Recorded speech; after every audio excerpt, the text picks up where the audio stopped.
Olá, amigos do canal Regui. Vamos falar de dois times alvinegros que têm sido pouco comentados por nós da imprensa esportiva.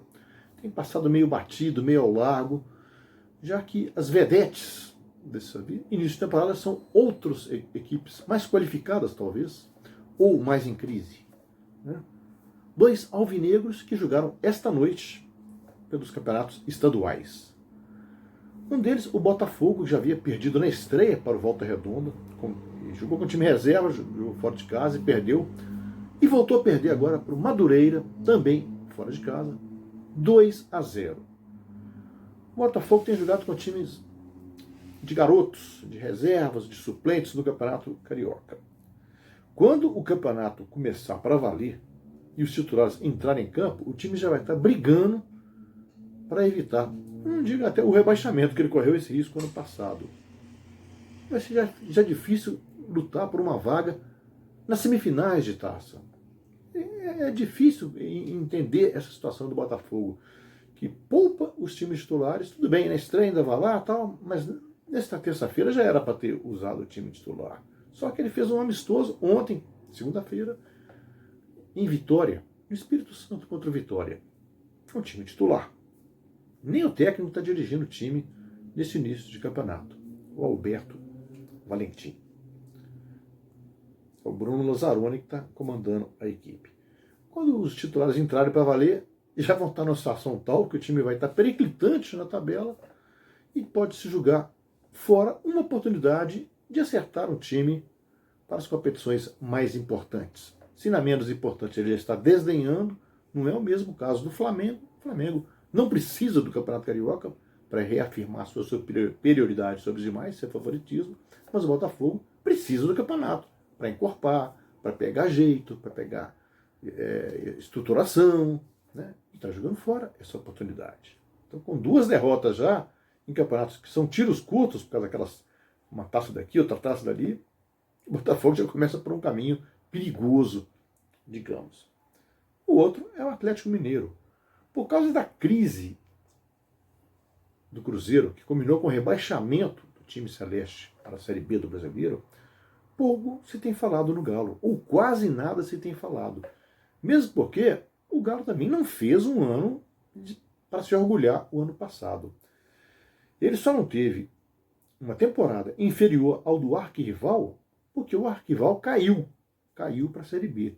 Porque senão ele teria em seu passivo a perda do título mineiro, na decisão direta, a eliminação na Copa do Brasil, em quarta de final, eliminação direta para o mesmo adversário, e uma campanha inferior, porque caiu na fase de grupos da Libertadores e o outro seguiu adiante com a segunda melhor campanha. É verdade que o outro caiu nas oitavas de final, tudo, mas, de qualquer forma, foi superior nessas competições. Acontece que o rebaixamento desequilibrou essa correlação de forças e transformou o Atlético num favorito absoluto do Campeonato Mineiro, porque é o único time de Minas na Série A do Brasileiro. Pois bem, o Atlético acabou de estrear agora no Mineiro e ganhou do Uberlândia por 1-0. Vitória magrinha, gol do Fábio Santos de pênalti. Não dá para esperar mais do que isso de um time que está sendo remontado aos poucos, com um treinador que nunca tinha trabalhado no Brasil, o Rafael Dudamel, ex-goleiro e técnico da seleção venezuelana. Chegou há 2 semanas a Belo Horizonte, mal arranha o português, não deve nem conhecer todos os jogadores pelo nome, já está tendo que conviver com alguns chegando, outros voltando de empréstimo, está tentando montar um time à sua feição, então não dá para cobrar e deve-se dar a ele o tempo necessário para ele poder se acertar, para poder se entrosar, poder se adaptar a Belo Horizonte, ao Brasil, ao futebol brasileiro, ao estilo de jogo, a um outro país. Ele nunca tinha vivido fora da Venezuela. Então há que se dar tempo, né? E alguns jogadores estão chegando, mas deixaram boa impressão. Eu gostei de 2 deles.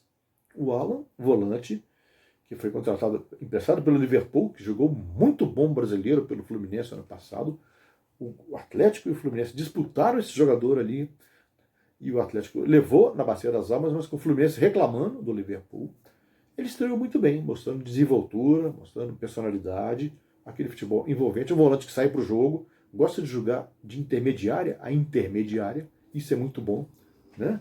E o outro, o Johan, contratado do Palmeiras, estava sem espaço no Alviverde pelo excesso de jogadores que tem no clube paulista. Então foi bem para ele, num clube onde ele vai ter menor concorrência, mais chance de se consolidar como um bom jogador que já havia demonstrado ser na Chapecoense. E o único gol do jogo teve a participação desses dois estreantes. O Alan fez uma bela jogada no meio de campo, limpando dois num lance só. A bola foi parar na área e o Johan sofreu o pênalti que o Fábio Santos, o veterano, um dos veteranos do time, converteu ainda no 21º minuto de partida para fazer 1-0. O Atlético correu risco, correu. O Uberlândia perdeu um pênalti em uma falta cometida na área pelo próprio Fábio Santos, já aos 40 e tantos minutos do primeiro tempo, quase no apagar das luzes do primeiro tempo, né? E o Felipe Alves cobrou o Michael, goleiro, terceiro goleiro do Atlético. O Cleiton, o segundo, que vinha sendo titular, está na seleção olímpica, e o Vitor ainda está esperando mais tempo de recuperação. Ele não está ainda recuperado de toda a contusão que o afastou ano passado. Ele jogou a última partida do Galo no Campeonato Brasileiro, porque o Cleiton estava suspenso. Ele acabou jogando o Vitor, mas ainda requer um pouco mais de cuidado. O Dudamel, que conhece da profissão, foi goleiro, quer esperar mais um pouco. Então o Michael, que já está há 3 anos no elenco e nunca vinha jogado no time principal, pegou um pênalti, aparecendo ali também para a torcida, né?